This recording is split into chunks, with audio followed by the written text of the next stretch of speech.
سهار هم چی خوړلې؟ هېڅ هم نه دی خوړلي بچیه. وړم کور کې ختم دی.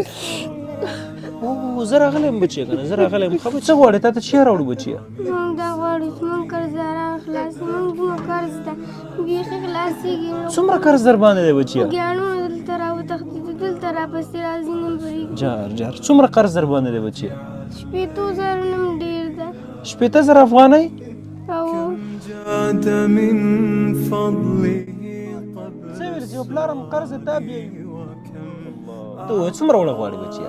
بابا چې وبوژئ مو یوه بوجۍ ایله د یوه بوجۍ په زړه باندې ارمان دی. نور څه شی غواړې؟ موږ دغه ارمان ده چې موږ کس راوړه بچیه ته راوړه. شوتل هم پخ کړی؟ هم چا راکړې ماشومې سابه پخ کړي دي. زه به بچیه پیسې درکړمه ځان ته به چی راوړئ؟ چورګوړی به راوړئ. غوړي خو مې درته راوړي بچیه غرمې ته به یې وخورئ. صحیح ده